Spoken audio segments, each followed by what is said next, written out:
The stars looked different from the bridge of the Terran Defense Fleet flagship, Resilient. Captain James Walker stood tall, his weathered hands clasped behind his back as he watched the approaching alien ships. They glittered like jewels against the black canvas of space, their smooth surfaces reflecting the distant starlight.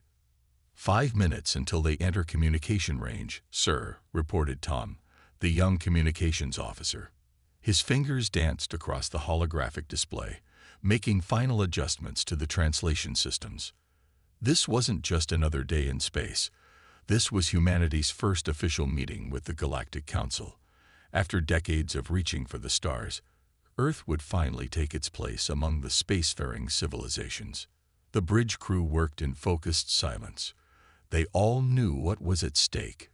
First impressions mattered, especially when dealing with advanced alien civilizations that had been traveling between stars while humans were still figuring out how to make fire. 3 ships dropping out of faster-than-light travel, Captain, announced Mary from her tactical station. Their energy signatures matched the profiles we were given. It's definitely the Council delegation. The alien vessels were beautiful in a strange way. They looked like giant silver leaves, their surfaces rippling with colors that shouldn't exist in nature. The largest of the 3 ships positioned itself directly ahead of the Resilient. Incoming transmission, Tom said, his voice steady despite the tension. They're requesting permission to dock. Captain Walker nodded. Grant them access to Docking Bay 2, Alert Security, and the Welcome Committee. Remember everyone, we're making history today. The next 30 minutes passed in a blur of activity. Walker made his way to the docking bay, accompanied by Dr. Robert Green, Earth's leading xenobiologist, and Ambassador Linda White, a veteran diplomat who had helped unite Earth's nations before they reached for the stars. The docking bay's massive doors parted with a soft hiss.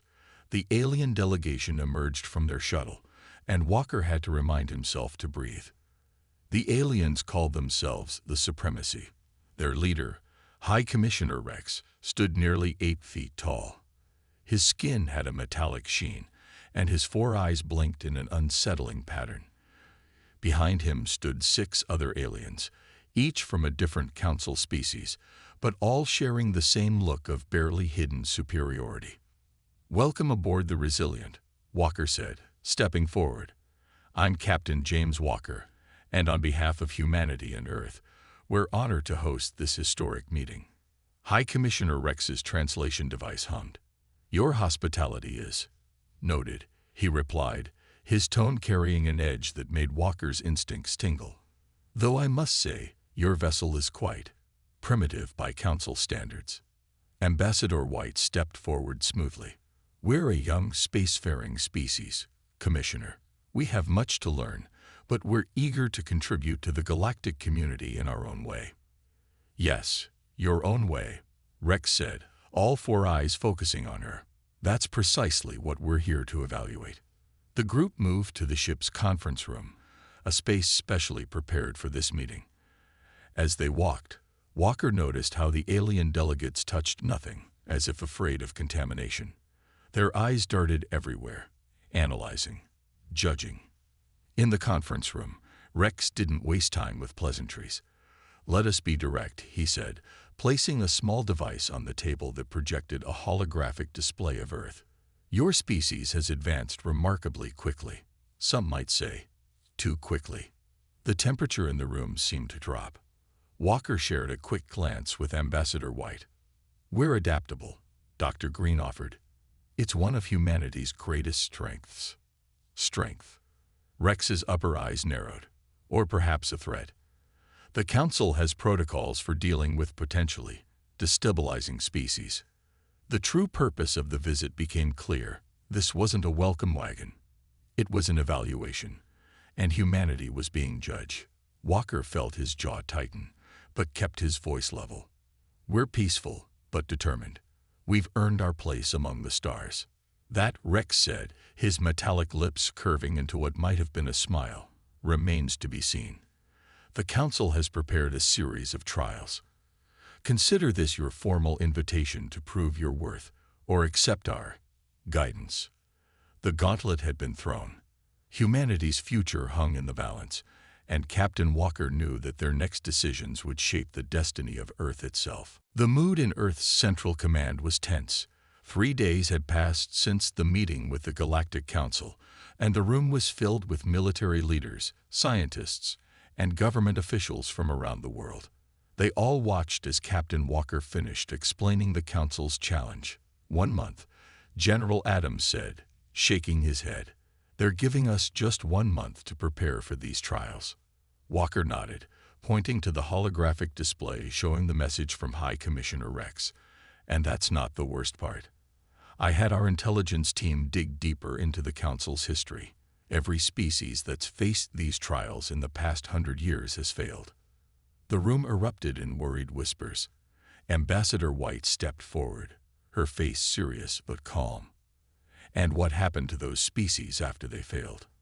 They became protected worlds under supremacy rule, Walker replied. Basically, they lost their independence. The supremacy now controls their space travel, their trade, even their technological development. Dr. Green, who had been quiet until now, stood up. It's not just about the trials. I've been studying the biological data we gathered from the Council members. The supremacy shows signs of genetic engineering. They've modified themselves to be stronger, faster, smarter. They believe they're superior by design. Then we need to prove them wrong, said Dr. Kate Miller, Earth's leading aerospace engineer. She pulled up another hologram, this one showing Earth's latest technological achievements. We may be young, but we're not helpless. We've made more progress in the last century than most species make in 1,000 years. The meeting continued for hours as they discussed their options. Some wanted to refuse the trials, others suggested preparing for war. But they all knew neither option would work. The supremacy's technology was too advanced. Later that evening, Walker found himself in the Resilience observation deck, staring at Earth below. The blue planet looked peaceful from space, unaware of the threat it faced. Couldn't sleep either, Ambassador White asked, joining him at the window. Just thinking, Walker replied. Something about this doesn't add up. Why give us a month? If they really wanted to test us, why not start immediately? White smiled. I had the same thought. So I reached out to some contacts, other species who've gone through these trials. Most wouldn't talk, but one did. They said the month isn't for preparation. It's for observation. Walker turned to face her. What do you mean?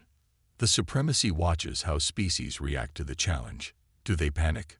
Turn on each other? Try to run? It's all part of the test. Before Walker could respond, his communication device buzzed. It was Dr. Miller. Captain, Ambassador, you need to see this. We found something in the Council's data packet. They rushed to the science lab, where Dr. Miller and her team had been working nonstop. The main screen showed complex patterns of data.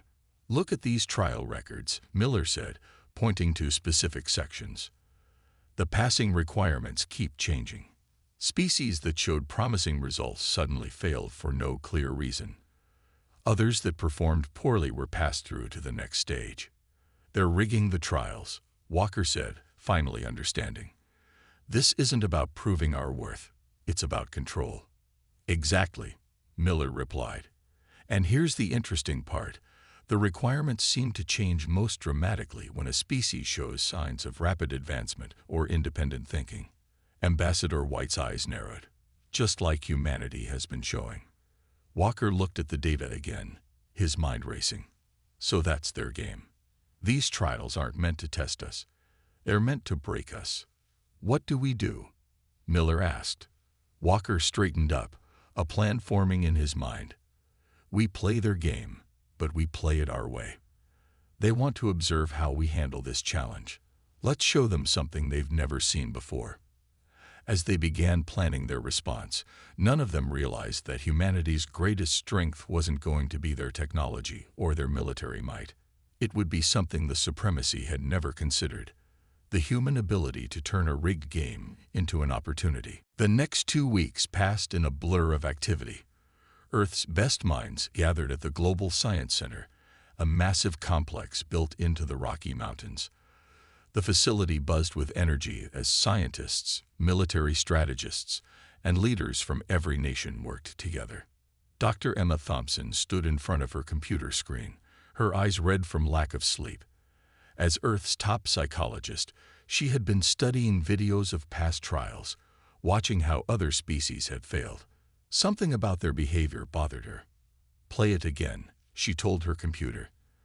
The screen showed aliens from a world called Blue Haven during their trial 5 years ago. They had been a peaceful, advanced species until the trials began. "Dr. Thompson," a voice called. She turned to see Captain Walker entering her lab. "Any progress?" Emma nodded, pointing to her screen. "Watch this. See how this species starts fighting among themselves. It happens in every trial recording we have. But it's not natural." Walker moved closer, frowning. "What do you mean?" "Look at their eyes," Emma said, zooming in. "Their pupils are dilated. Their movements are jerky. This isn't normal stress behavior. They're being affected by something." Just then, Dr. Miller burst into the lab. "You need to see this." She quickly connected her tablet to the main screen. "We found strange energy readings in all the trial locations. They're using some kind of technology to mess with the participants' minds." Emma's theory was right. The trials weren't just physical challenges. They were psychological warfare. Walker pressed a button on his communicator. "Ambassador White, please come to Lab 7 and bring the alien data crystal." Minutes later, they gathered around a larger screen. The ambassador placed the crystal, a gift from their secret contact, into a reader. New information filled the screen. "There," Emma pointed. "The supremacy doesn't just watch the trials. They actively interfere. They use hidden devices to create fear, anger, and confusion. When species start showing unity or strength, they increase the effect until they break." "But why?" Walker asked. "Why go through all this trouble?" Dr. Miller spoke up. "Control. Look at these numbers. Every species that failed the trials became a protected world. Their resources now belong to the supremacy. Their people work in supremacy factories. They've built an empire by breaking other species. And now it's our turn," Ambassador White said quietly. "They expect us to either break like the others or reveal our military strength so they can justify attacking us." Emma stood up straighter. "But we have something they don't expect. We know their game now. And humans," she smiled, "humans are very good at adapting."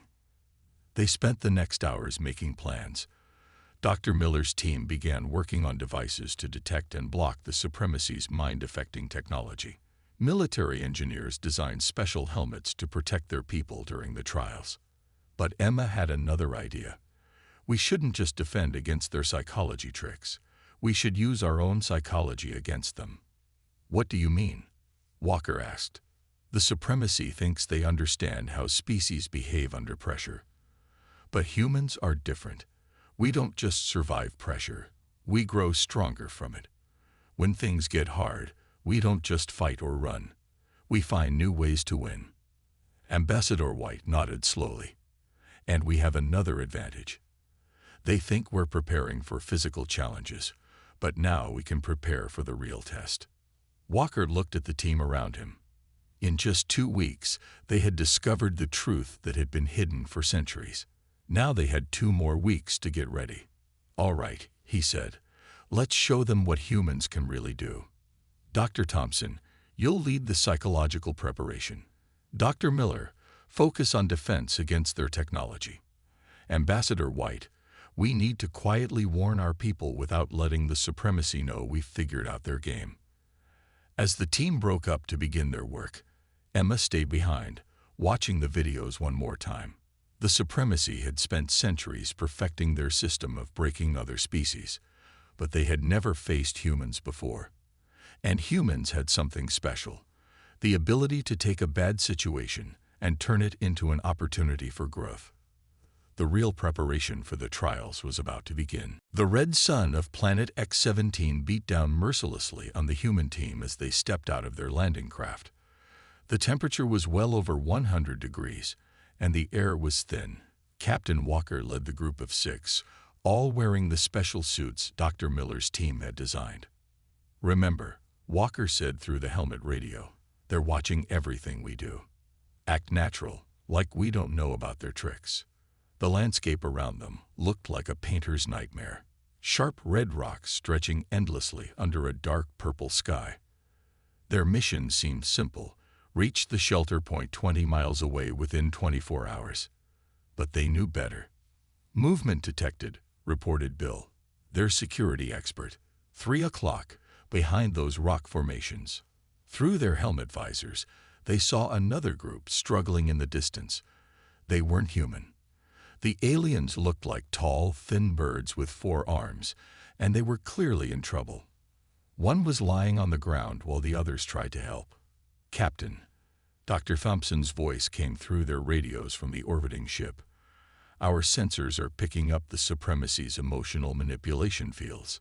They're trying to make you feel fear and suspicion." Walker smiled inside his helmet. The special shielding was working. He could think clearly. This was the real test. The Supremacy wanted to see if they would help others or save themselves. "Listen up," Walker said to his team. "We have enough supplies for 3 days. Those aliens have maybe a few hours left." He paused. "What do you say we show the Supremacy how humans handle tough choices?" The team didn't hesitate. They changed direction and headed toward the struggling aliens. Up in orbit, High Commissioner Rex watched the video feed with his 4 eyes narrowed. "Interesting," he muttered. "Increased the fear effect." But something was wrong. The humans shouldn't be able to move so confidently. They shouldn't be able to think so clearly. Most species under this level of psychological manipulation would be fighting each other by now. On the planet's surface, Walker's team reached the alien group. Using their universal translators, they learned the aliens were called the Runners, and they had been doing well until their water recycler broke. "We can't just give them our supplies," someone in the human team suggested. "We won't have enough to reach the shelter ourselves." Walker looked at his people, then at the struggling aliens. "We don't have to choose. We adapt." He turned to the team's engineer. "Can you fix their recycler?" It took 2 precious hours, but they got the alien device working again. But now they were behind schedule. The shelter point was too far to reach in time, at least by walking. "Look at this rock formation," Walker said, pointing to the cliffs around them. "The wind always blows in the same direction here.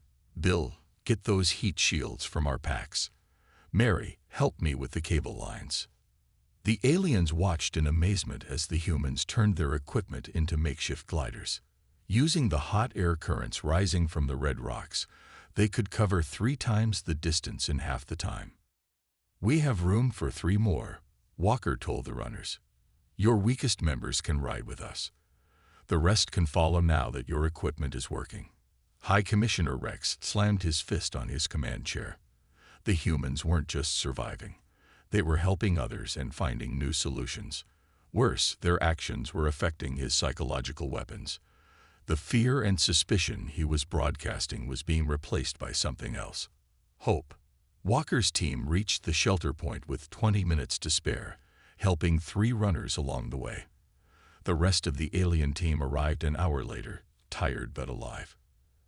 As they rested in the shelter, Walker received a message from Dr. Thompson. "The Supremacy's emotional broadcast just changed. They're trying to create anger now. They're getting desperate." Walker looked at his team, resting and sharing stories with the runners. The Supremacy didn't understand. Humans grew stronger by helping others. And this was just the first trial. Lieutenant Mark Cooper sat in the dark data room aboard the Resilient, his eyes fixed on the screen in front of him. As the ship's intelligence officer, he had been searching through the data they'd gathered from the first trial. Something wasn't adding up. "Computer, show me the records of all species who've scored above 90% in any trial," he said. The screen filled with information. Mark's eyes widened. Now cross-reference with their current status in the Galactic Council. A pattern emerged that made his blood run cold. "Captain Walker," he called through the ship's comm system. "You need to see this. Now." Within minutes, Walker, Ambassador White, and Dr. Thompson gathered in the data room. Mark pointed to his findings on the main screen. "Look at these species," he said. "The bright ones, the crystal mines, the star shapers, all of them scored incredibly high in their trials, and all of them disappeared from Council records within a year of their testing." Ambassador White leaned closer to the screen. "Disappeared?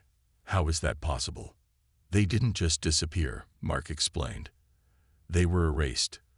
But I found traces in old trade records. These species were all declared security threats by the Supremacy. Their worlds were placed under special protection. Complete lockdown." Dr. Thompson's face paled.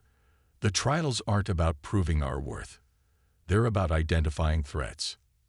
"Exactly," Mark said. "The Supremacy doesn't want to find worthy species.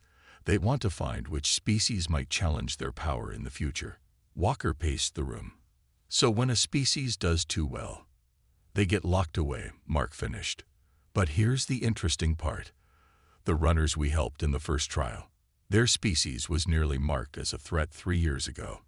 But then they failed their final trial spectacularly. Now they're just a normal protected world. They threw the game," Ambassador White realized. "They lost on purpose to survive." Just then, the ship's alarm blared. A technician's voice came through the speakers. "Captain, we're detecting unusual energy readings from the Supremacy ships. They're scanning us." "They know," Walker said grimly. "They know we figured it out." He turned to his team. "How many species are currently under special protection?" Mark checked his data. 17. All potentially powerful species, all locked away from the rest of the galaxy. Dr. Thompson spoke up. "Captain, I've been analyzing the psychological data from these species. The Supremacy doesn't just lock them away.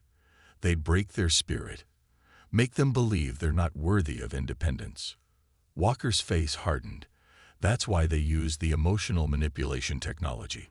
It's not just about testing us. It's about conditioning species to accept their rule."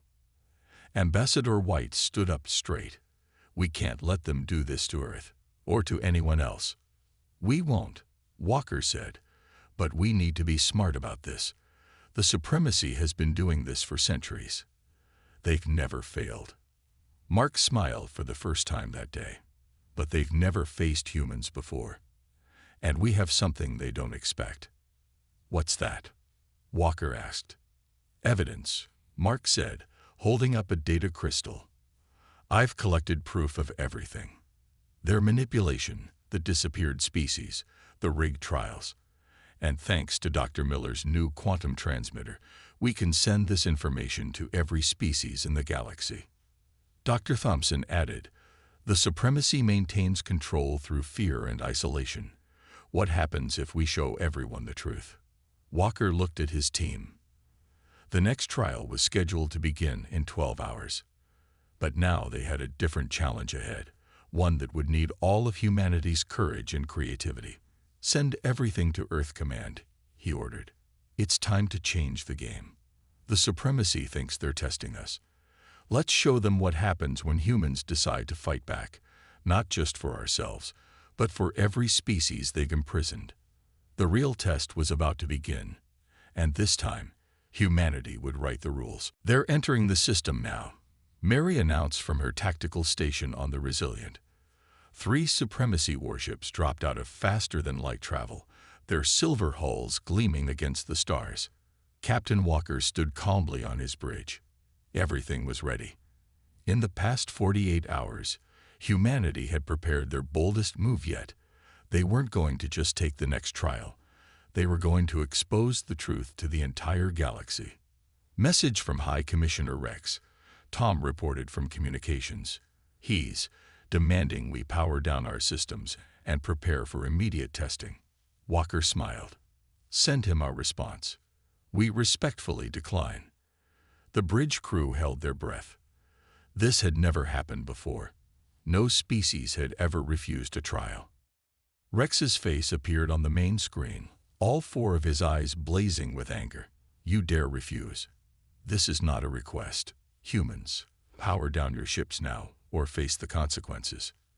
Actually, Walker said, we have a counteroffer. Dr. Miller, start the broadcast. Across the galaxy, on thousands of worlds, communication systems suddenly came alive. Dr. Miller's team had spent days programming Earth's quantum transmitters to bypass the Supremacy's communication controls. Now, every species in the Galactic Council was about to learn the truth. This is Captain James Walker of Earth, the message began, playing on screens and devices everywhere. We have discovered something that every species needs to know. Mark's carefully compiled evidence started streaming. Records of disappeared species, proof of the Supremacy's psychological warfare, data showing how they had imprisoned advanced civilizations, testimony from the runners about throwing their trials to survive. Cease this transmission immediately. Rex roared. His ships moved into attack positions. But something unexpected happened. Other ships started appearing. Vessels belonging to the protected species. They had been waiting, hidden, for this moment. Ambassador White had spent the last 2 days in secret communication with them, coordinating this response. You see, Commissioner, Walker said calmly, while you were watching us prepare for your trials, we were doing something else. We were making friends. The runner ships arrived first, then others. Species that had been forced to act weak and submissive for years were now showing their true strength. The Supremacy's perfect system of control was falling apart in real time. This is impossible, Rex sputtered. These species are under our protection. They cannot. Cannot what? Ambassador White stepped into view. Cannot think for themselves. Cannot help each other. That's the problem with your species, Commissioner. You're so convinced of your superiority that you never considered what would happen if someone simply showed others the truth. Dr. Thompson's voice came through the ship's comm. Captain, the Supremacy's emotional manipulation fields are at maximum power. They're trying to broadcast fear to every ship in the system. But it's not working, is it? Walker asked. No, sir. Our allies are all using our shield technology. And something else is happening. The younger Supremacy officers on their ships, they're starting to question their orders. The evidence kept streaming. Decades of lies were being exposed. The Supremacy's own people were seeing the truth about their leaders for the first time. Rex's image flickered on the screen. You cannot do this. We are superior. We err. You are bullies. Walker cut him off. And like all bullies, you only had power as long as everyone was too afraid to stand up to you. More ships were arriving every minute. Species that had been enemies under Supremacy rule were now flying side by side. The humans hadn't just exposed the truth. They had given everyone a chance to unite. Your choice, Commissioner, Walker said. You can keep trying to force everyone to obey you, or you can join us in building something better. Because here's the thing about humans. We don't believe in superior species. We believe in working together.